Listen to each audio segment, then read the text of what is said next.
Hey guys, uh, naiyak ako. So, naiyak ako kasi hindi ko kasama pa rin yung anak ko. Nag-iisip ako kung gusto ba niya dito o sa Pinas na lang.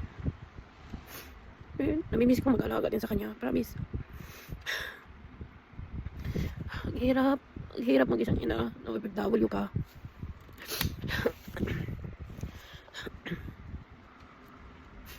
As in, ang hirap. Ay, sige, tignan mo yung mata ko. Ang hirap.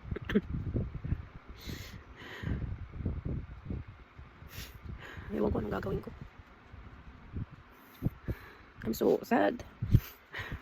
Kasi, hindi makapunta yung anak ko dito kahit nagpabisa na ako sa kanya. Na-rejected siya. Pero itatry ko para makapunta siya balik dito. Kahit ilang years lang. Makasama ko lang siya mag-alaga. Alam niyo na, yung bibilhin mo ng mga gamit, damit. Yung bakasyon, yung pabalik ka dun sa Pinas. Tapos, ilang months lang yun. Ilang days lang, o ilang weeks. Pa yung pag magkasama kayo. Kahit hindi magkasundo po. Anak mo yun, diba? Hindi kasi, ang hirap guys.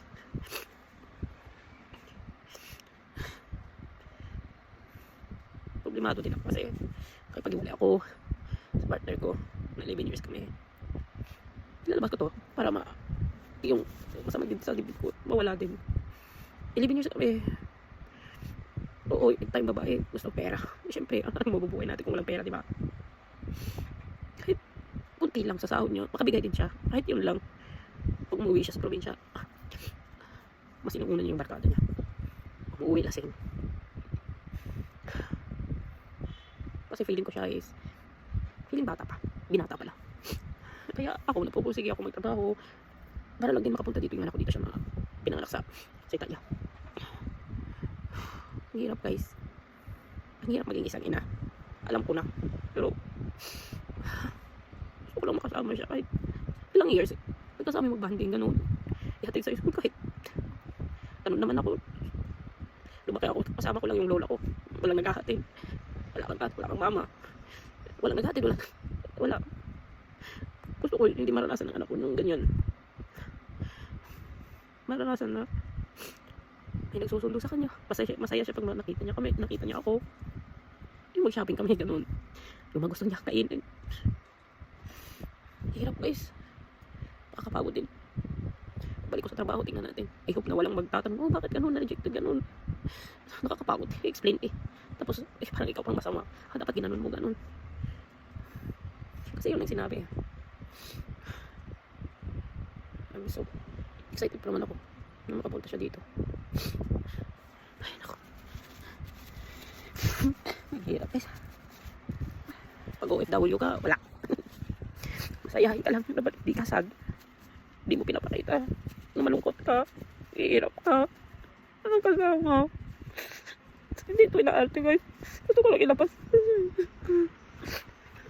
Gusto ko matawa na lang. Wala yung mga problema guys. Hindi. Nakakapagod. Nakakapagod guys. Naiiyak na naman ako. Ayoko na umiyak. Alam ko, dami sa inyo nakarelate ng ganun. Gusto lang makasama yung pamilya mo.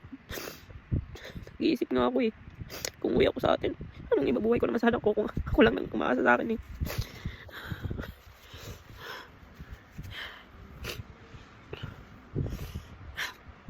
Sana ako sa dapat happy lang.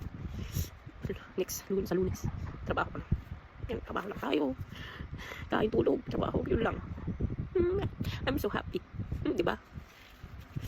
Happy. Hindi na tayo iyak. Ang isa yung umiyak. Wala pa naman akong kasama dito ngayon sa bahay. Kung nandito mga tao, sabi na nangyari sa'yo, Judy. Diba?